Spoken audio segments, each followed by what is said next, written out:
Welcome back to Law and Crime Daily. Newly uncovered posts made by an online forum may give us insight into Bryan Kohberger's character. When he was a teenager, the man accused of killing 4 University of Idaho students posted on a forum dedicated to a condition known as visual snow. He wrote in part, "I feel like an organic sack of meat with no self-worth. As I hug my family, I look into their faces, I see nothing.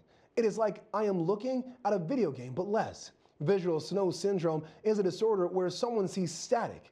In more than 100 posts between 2009 and 2012, Kohberger reportedly wrote that visual snow led to anxiety, poor self-image, and, quote, crazy thoughts. These revelations come as Kohberger's public defender pours through discovery, preparing for a preliminary hearing this summer. So far, police have only named Kohberger as a suspect. Investigators point to evidence like cell phone tower pings, an eyewitness, and DNA at the Idaho scene. But there are questions about what information Moscow police may have had before they got the warrants that led to those discoveries. If defense counsel were able to show police had little to go on, everything that came after could be in jeopardy. Law and Crime correspondent Anjanette Levy spoke with the former attorney of Scott Peterson on a recent episode of our podcast Sidebar. She says poking holes is a good strategy to have. Yes, you have to look at everything all together, which is what the prosecution is going to do. They're going to say, you've got this piece, you've got that piece. Put them all together. My goodness, that's a very strong circumstantial evidence. But our job as criminal defense attorneys is to break it up, break it apart, and start attacking every single piece separately and show the jury or the court in a prelim the issues, the unreliability of that evidence. And for example, the shoes, the shoe prints. Very common, right?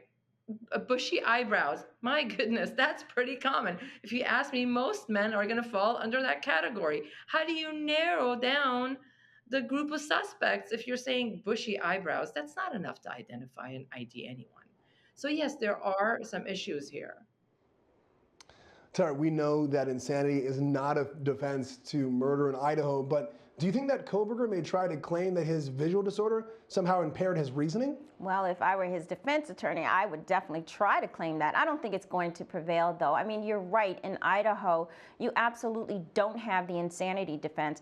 But if he tries to say that he was mentally impaired and he could not tell the difference between right and wrong, he didn't have the mens rea, the intent there, then I think they could possibly come up with some sort of defense. But this new illness, this snow vision illness, I think unless they can show that it makes people think differently, he's not going to be able to succeed. Yeah, I don't know much about that syndrome, but definitely got to dig into it. Jesse, do you see any issue with how the police obtained evidence against Kohberger? Well, it's not clear, but I think it's something that his defense attorney should explore. Look, for a search warrant, you need probable cause. If we go back to the affidavit, there's only a few mentions of a search warrant. They obtained a search warrant to get all of the cellular devices that were connecting to the tower near the crime scene. In fact, Bryan Kohberger's cell phone didn't ping at the time of the killings, but they said as a result of that, it looked like he might have turned his phone off. From there, they got a second search warrant that actually looked at his cell phone records, and we all know that there was some questionable movements of his cell phone. But when it came to the car evidence, when it came to the DNA, I didn't see anything about a search warrant. Does that mean that they applied for it and they didn't mention it in the affidavit? Did they not get a search warrant? It's not entirely clear, but I think it's definitely something that's going to be explored by the defense. Yeah, what came from the search warrant seems pretty damning, but the question is, what probable cause do they have to get those warrants? And kind of brings up